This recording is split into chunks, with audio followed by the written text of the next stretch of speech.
je voudrais vous remercier de votre présence aujourd'hui. C'est toujours important de pouvoir partager notre vision, nos choix avec les médias et puis surtout à travers vous avec le public, avec le grand public. Nous allons vous présenter donc la sélection des joueurs pour la prochaine Coupe d'Afrique U20 qui se jouera en Égypte. Avant de vous dévoiler la liste, je voulais aussi vous expliquer la démarche, comment est-ce qu'on a fait pour établir cette liste. On savait aussi, ce qu'il faut savoir, c'est surtout important, c'est c'est pas une date FIFA, donc les clubs sont pas dans l'obligation de libérer des joueurs, ça on le savait bien avant, donc c'est pas une excuse, il a fallu anticiper, il a fallu se préparer. Malgré tout ça, on a gagné le tournoi qualificatif en Égypte, qui est quand même un tournoi très relevé, en ayant ce même problème. Donc on avait des joueurs qui n'étaient pas disponibles, on a des joueurs qui ont dû quitter la sélection en cours de tournoi. Donc on s'était un petit peu préparé. Depuis la qualification, on a eu la date FIFA. Au mois de mars, on n'en a eu qu'une, où nous avons décidé de jouer contre le Ghana 2 fois et contre la Sierra Leone. On savait qu'on allait avoir des difficultés à faire la sélection, donc ce qu'on a décidé de faire, c'est de prendre que les joueurs qui étaient sélectionnables pour la CAN. Donc il y a déjà des clubs qui nous avaient dit, je prends comme exemple Yassine qui joue à Dunkerque et qui fait une très belle saison. On nous a dit dès le départ, non c'est pas possible, il pourra pas participer à la CAN, donc lui il n'a pas été sélectionné à la date FIFA.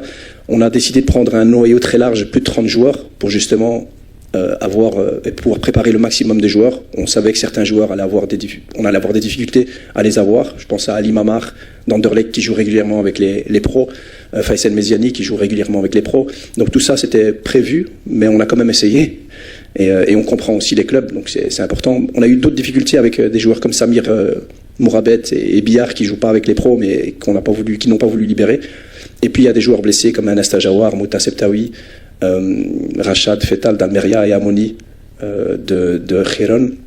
Et donc après tout ça, on a décidé de faire une présélection de moins 50 joueurs, et après avoir eu le retour des clubs, on a décidé de choisir les 26 joueurs. Dans ces 26 joueurs, alhamdoulilah, on a tous travaillé avec eux, on les connaît, ils nous connaissent, ils connaissent nos principes.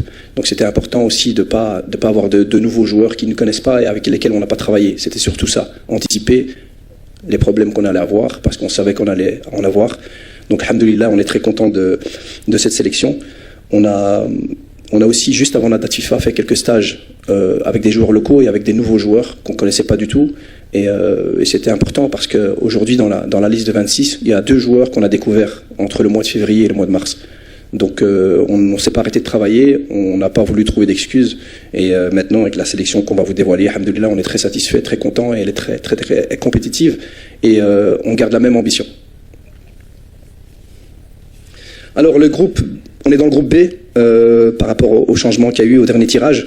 On reste dans le groupe B avec le Nigeria qui était tête de série, la Tunisie qu'on connaît assez bien, qui a été repêchée et qui a une très bonne équipe, et le Kenya. Alors lors des matchs, la première journée se jouera le jeudi 1er mai contre le Kenya à 20h au Caire. La deuxième journée contre le Nigeria à 20h au Caire aussi, et la troisième contre la Tunisie à 17h à Ismaïlia, au stade de Suez, le mercredi 7 mai, heure marocaine bien sûr. Alors au niveau des gardiens de but, Yanis Benchaouch de l'AS Monaco, Ibrahim Gomis de l'Olympique de Marseille, Abdelhakim Mezbahi de l'AS Far. Au niveau des défenseurs, Hamza Koutoun de l'OGC Nice, Abdelhamid Aïd Boudlal d'Amiens, Ahmed Khatir, Waslan Beveren, Fouad Zahouani, l'Union sportive de Touarega, Ismaël Baouf du Sporting Club d'Anderlecht, Issa Abri du Stade Rennais, Julien Mezbahi Twente, Smaïl Berti de Sturm Graz en Autriche.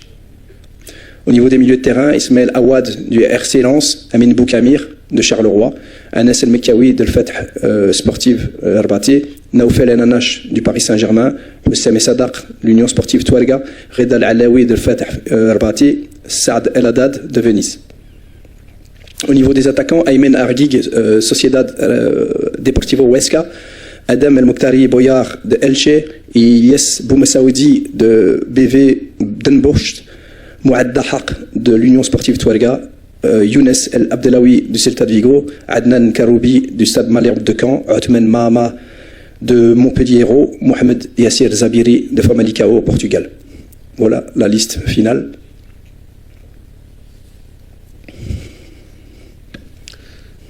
بعد معرفة قائمة اللاعبين التي تشارك في نهاية كأس إفريقيا وتضم 26 لاعبا، أنجى دور الزملاء الصحفيين لطرح الأسئلة ديالهم على كل صحفي يعطينا الاسم ديالو والمربع اللي اشتغل به. تفضلوا مشكورين.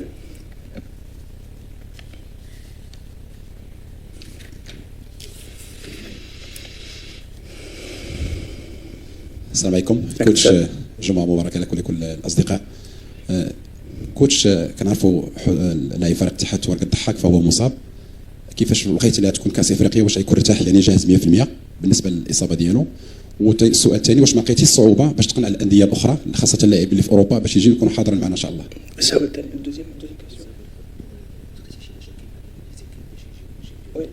Oui, concernant Mourad Dahak, il s'est fait une petite blessure justement pendant la dernière date FIFA, lors du premier match, je pense après 12 minutes contre le Ghana.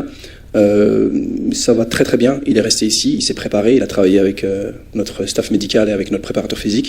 Il est complètement rétabli, donc il reprend les entraînements collectifs demain et il sera prêt pour la compétition. Concernant bien entendu les clubs, on a eu des difficultés, en fait on a des difficultés avec tous les clubs. C'est comme ça.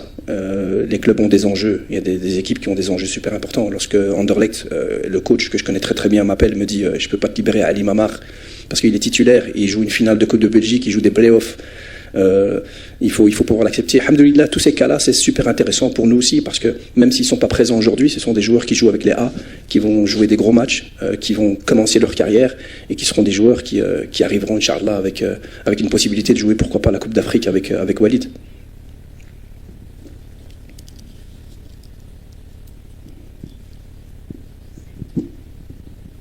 Bonjour coach, Ibrahim Nasser, deuxième. La CAN approche à grands pas. Après l'exploit des U17 finalistes pour la deuxième fois, déjà finalistes pour la deuxième fois d'affilée, sentez-vous une pression supplémentaire pour réussir à votre tour? D'autant plus que vous êtes logé dans un groupe difficile avec le Nigeria, vainqueur à cette reprise. Comment justement gérez-vous cette pression? C'est pas la pression, non. Moi, je considère pas que ce soit une pression. Déjà, je pense que c'est pour ça qu'on a insisté aussi de demain d'aller voir la finale avec tout le groupe, avec les groupes et les joueurs qui seront présents. Je pense que c'est une motivation supplémentaire. Je le dis depuis le début. On les soutient, je les soutiens, comme j'ai soutenu Saïd Chiba lorsqu'il était avec les U17. On va voir tous les matchs. Et donc on a qu'une envie, c'est qu'ils puissent y gagner justement et nous montrer le chemin. Je pense que si aujourd'hui le Maroc veut gagner, je reviens sur vos mots quand vous avez parlé de miracle, d'exploit. C'est exploit que vous avez dit, c'est pas un exploit. Inch'Allah, nous on a l'ambition de gagner la CAN, quel que soit le résultat des U17, on a cette ambition-là. C'est pas un exploit, c'est notre ambition, on veut y aller, on va tout faire pour y arriver. Et aujourd'hui, les moyens qu'on a au Maroc et le vivier de joueurs qu'on a, c'est l'objectif qu'on doit avoir, que toutes les équipes doivent avoir. Donc on va se servir de ça comme un moteur aussi pour nous donner plus de confiance, parce que vous savez, les équipes comme l'Espagne ou d'autres grandes nations qui gagnent dans toutes les catégories, je pense que justement lorsque vous gagnez, vous donnez pas une motivation, mais je pense que ça devient la norme dans toutes les équipes et c'est beaucoup plus facile. Le Sénégal, il y a 2 ans, ils ont gagné la Coupe d'Afrique U17, U20, la CHAN, donc je pense que c'est un moteur, je pense que c'est quelque chose qui va nous servir et moi je vais me servir de ça pour atteindre notre objectif. Mais je ne le prends vraiment pas comme une pression parce que on est de tout cœur avec eux demain, on sera au stade et on espère vraiment qu'ils gagneront. Déjà pour eux, pour le travail qu'ils ont effectué, pour le Maroc, pour la fédération, et nous on va continuer, on va surfer sur cette vague, Inch'Allah.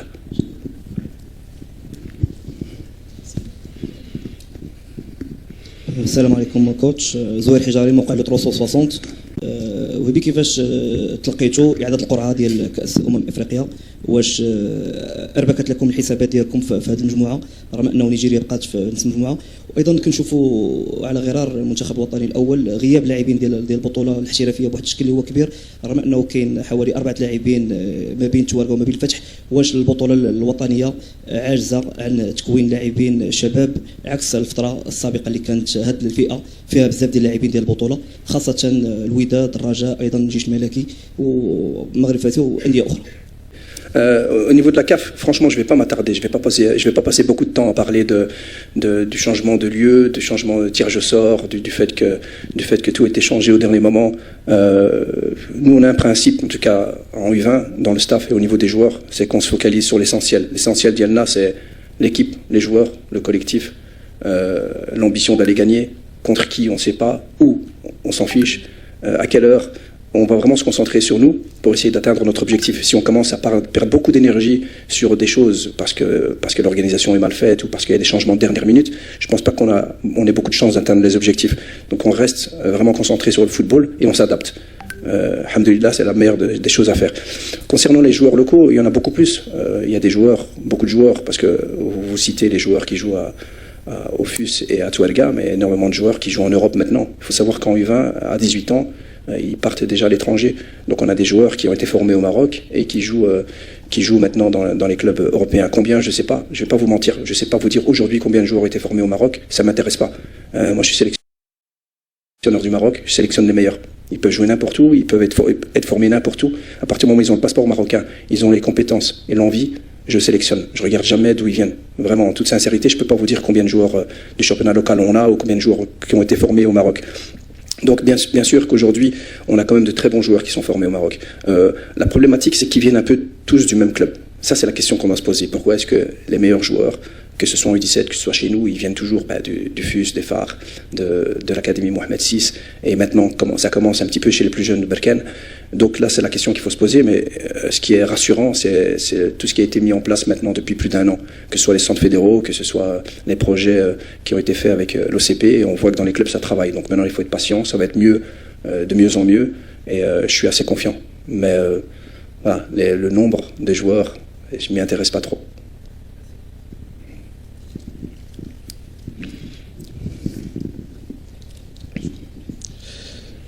السلام عليكم. كوتش ابراهيم حداد العمق المغربي.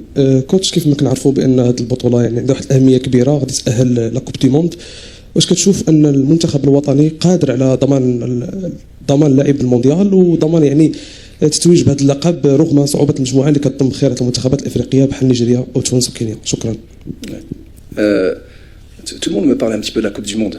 C'est vrai, c'est bizarre, on parle beaucoup de la Coupe du Monde. Moi, ce qui m'intéresse surtout, c'est d'aller en Coupe du Monde, mais en tant que champion d'Afrique. Vraiment, l'objectif vient de là, l'ambition qu'on a, c'est d'arriver à cette Coupe du Monde, mais en tant que champion d'Afrique. On ne va pas s'arrêter à dire on veut juste nous qualifier, et puis après, alhamdoulilah, on est content, c'est le service minimum. Non. Nous, on a cette ambition-là. Bien entendu, la Coupe du Monde, après, ce sera plus tard. Et on est obligé de se concentrer juste sur ce qu'on doit faire pour gagner la Coupe d'Afrique. Et pour ça, comme vous l'avez dit, il y a des équipes qui sont en face de nous et qui vont nous poser des problèmes. On parle du Kenya, parce qu'on parle beaucoup de la Tunisie, on parle beaucoup du Nigeria. Nous, comme dans le premier tirage, quand on avait l'Afrique du Sud, l'Égypte, tout le monde disait c'était le groupe de la mort. On n'a jamais eu peur. On s'est dit on va affronter les matchs comme ils sont. Comme aujourd'hui où le Kenya remplace l'Afrique du Sud, on ne va pas maintenant dire que le Kenya est une petite équipe et qu'on va gagner facilement. On respecte tout le monde, on n'a peur de personne. Le Kenya va être une équipe très compliquée, ils ont de très bons joueurs, ils ont des joueurs offensifs très rapides, ils ont des milieux de terrain très costauds qui se projettent beaucoup, ils sont forts dans les transitions, ils sont forts sur les coups de pied arrêtés, ils ont un attaquant de qualité. Donc ils ont une équipe, ils se sont qualifiés, c'est qu'ils ont une équipe correcte et une équipe qui peut nous poser des problèmes. Après ça, on a le Nigeria. Le Nigeria, c'est 7 fois champion d'Afrique. Ils ont quand même 6 binationaux, 6 joueurs qui jouent en Europe. On connaît la force du Nigeria, c'est une équipe qui a beaucoup d'expérience, qui joue avec une bonne base, qui font beaucoup de centres, qui passent beaucoup sur les côtés avec de la puissance. Et la Tunisie, c'est une équipe qui, peut-être certains vont négliger parce qu'ils ont été repêchés au dernier moment, mais c'est une équipe qui pendant 2 ans était invaincue. On a été les premiers à les battre, la Tunisie, lors de l'UNAF. Ils n'avaient plus perdu depuis 2 ans et on les